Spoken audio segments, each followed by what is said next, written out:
नमस्कार दोस्तों, आरपीएमएस चैनल में आपका बहुत बहुत स्वागत है। मेरा नाम घनश्याम है। तो आज हम बताने वाले हैं आप किस तरह से एक्सेल सेल पे आप काम कर सकते हैं।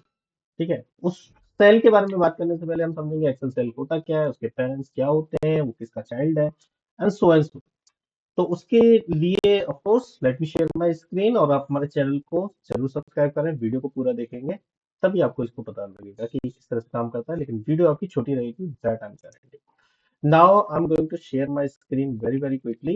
So यहाँ आप देख सकते हो कि एक्सेल है। एक्सेल में शीट 2 की बात करें तो यहाँ पर H2 के अंदर एक फॉर्मूला भी लगा हुआ है, राइट। तो चलिए, पहले मैंने क्या किया है, ये वाला सेल सेलेक्ट किया हुआ है। इसमें देखते हैं तीन चीज दिखाई दे रही है। पहला आपको इसका रेफरेंस, ठीक है, कि कौन सा रेफरेंस है।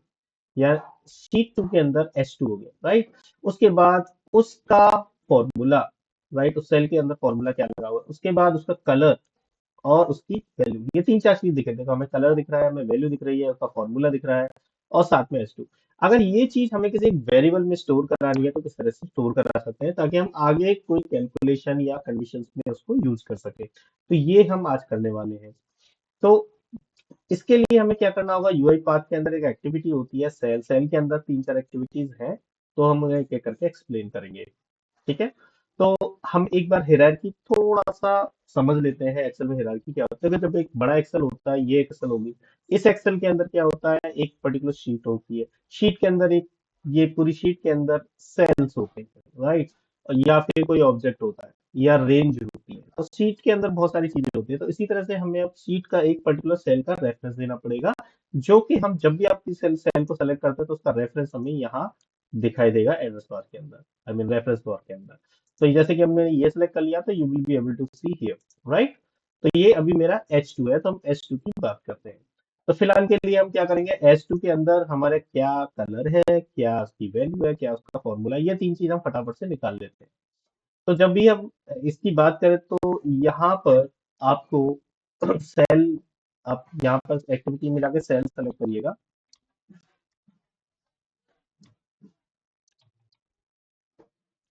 ओके, ठीक है। जब आप सेल सेलेक्ट करोगे तो ये इस तरह से यहाँ पर आपका सेलेक्ट हो जाएगा। यहाँ पर आपके चाहिए पांच फंक्शन है, पांच में से हम बात करने वाले हैं तीन फंक्शन की आज। ठीक है, तो चौथा फंक्शन राइट सेल है। तो आपको पता ही हो जाएगा कि किसी व्यक्ति के अंदर कुछ वैल्यू हमें डालना है तो वो कैसे करना है। तो हम क्या करते हैं, सबसे पहले ऑटोफिल। ऑटोफिल का मतलब है कि जो ऊपर वाला सेल है वो सेम ही वैल्यू, आपकी वैल्यू कॉपी हो जाए, उसको बोलते हैं ऑटोफिल। लेकिन इसके अंदर हमें रेंज देना होगा, तो ये मैंने ऑलरेडी अपनी पिछली वीडियो में बता दिया है। तो I believe you are going to learn from that, और सेम ही चीज है। लेकिन अभी हम बात करते हैं गेट सेल कलर की। तो सर सेलेक्ट कर लेते हैं कलर। अब यहाँ पर हमें देना पड़ेगा कि सेल कौन सा है। अब सेल के लिए हमें उसका पूरा एड्रेस देना पड़ेगा, यानी कि हायरार्की वाइज। तो हमारा एक्सेल कौन सा है, इनपुट एक्सेल। उट की सीट कौन सी है, शीट 2। ठीक है, तो यहाँ पे हमें शीट 2 पास करना पड़ेगा। ठीक है, शीट 2। ओके, वैसे आप चाहो तो इसे वेरिएबल में स्टोर करके भी पास कर सकते हो। डॉट, अब क्या, अब पहले हम रेंज दिया करते थे, अब देंगे हम सेल। ठीक है, अब सेल कौन सा देना है हमें, H2। तो H2 के अंदर का जो भी वैल्यू है वो इस आउटपुट सेल में सेलेक्ट हो जाए। तो मैंने ऑलरेडी पहले से बनाया हुआ है, तो सेल कलर आपके इसके अंदर स्टोर हो जाएगा। तो जो भी कलर यहाँ पे ये दिखाया हुआ है, जैसे येलो कलर है, तो वो शायद आपका येलो कलर यहाँ पर निकल के आ जाएगा। सिमिलरली अब हम बात करते हैं नेक्स्ट चीज की, फॉर्मूले की। तो फॉर्मूला भी हम इसी तरह से निकाल सकते हैं। तो यहाँ पर सेम चीज है, मैं इसी को पास कर देता हूँ। तो नाउ यहाँ पर आपको ये सेल को पास करने के लिए आपको यहाँ पर डालना पड़ेगा इस, ये क्या है, फॉर्मूला क्या होता है, एक स्ट्रिंग होती है, तो ऑब्वियसली स्ट्रिंग के लिए बनाओगे। तो वैसे मैंने बनाया हुआ है एक्सेल फॉर्मूला। ठीक है, तो ये सेल का जो फॉर्मूला है फॉर्मूले के अंदर स्टोर हो जाए। सेम चीज हो गया। थर्ड चीज है वैल्यू। अगर आपको कुछ वैल्यूज की पता करनी है तो फॉर्मूले अलग चीज हो गई, वैल्यू अलग चीज हो गई, right.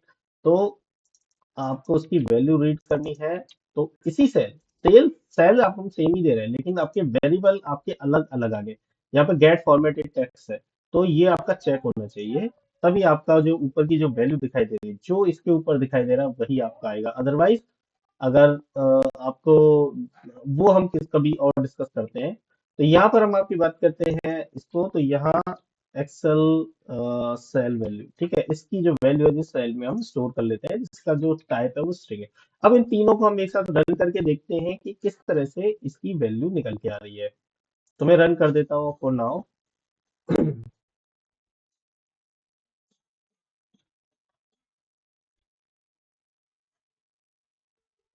Okay, it has start running and let's see कि क्या आपका डिटेल्स यहाँ पर निकल के आ रहा है। ओके, तो यहाँ पर ये देखिए हमारा डीबग पॉइंट तक रीच हो चुका है। अब यहाँ पर देखिएगा ऑब्जेक्ट कलर येलो आ रहा है, वैल्यू 6 दिसंबर 2025 है, जो कि आप यहाँ पे आप देख सकते हो 6 दिसंबर 2025 आ रहा है, बहुत बढ़िया है। और उसके अंदर जो फॉर्मूला लगा हुआ है इक्वल टू टुडे 00। अब आप करोगे भाई इसका यूज क्या है, तो ये इसका यूज बहुत ही कुछ डीप आपको कोडिंग करना है, जिसके अंदर आप इन वेरिएबल को यूज करके कुछ कंडीशंस लगाना चाहते हैं, कुछ डायनामिक कोड लिखना चाहते हैं। उसके लिए आपका ये बहुत जरूरी है कि आप एक सेल के अंदर उसका कलर कैसे सेलेक्ट करना है, उसका आपको वैल्यू कैसे रीड करनी है, फॉर्मूला कैसे यूज करना है, तो ये आपके फंक्शन बहुत अच्छी तरह से काम करेंगे वहां पर। ठीक है, तो ये इस तरह से कर सकते हैं। चौथा हम भी एक और भी है इसके अंदर, जिसमें हम बोल रहे हैं कि आपको अगर कुछ वैल्यूज के अंदर ऐड करना है सेल के अंदर ही, तो लेट्स से सेल मैंने टाइप किया, अब यहाँ पे है राइट सेल। तो आपको एक पर्टिकुलर सेल के अंदर कुछ लिखना है, राइट, तो उसको आप खोल जाते हो right cell. Sorry, under the weather.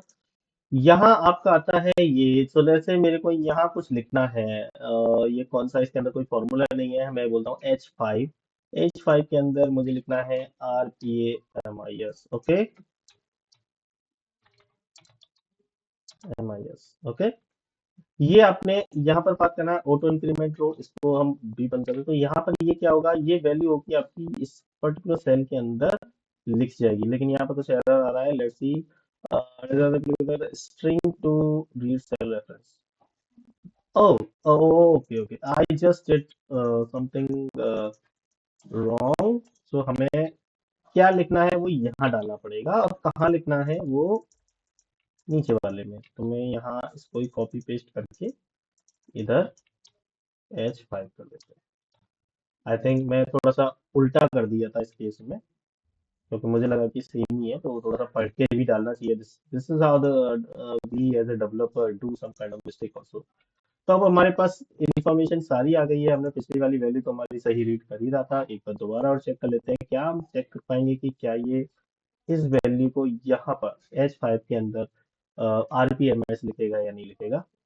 ये देखिए, इस पे RPMS यहाँ पर लिख चुका है, तो इसका मतलब है हमारा सही से काम कर रहा है, कोई प्रॉब्लम नहीं है यहाँ पर। तो इस तरह से आप अपने डिटेल्स को लिख सकते हो, कॉल कर सकते हो, उसके अकॉर्डिंगली आप कोई डिसीजन ले सकते हो, और अपने कोड को बहुत ही डायनामिक बना सकते हो, राइट।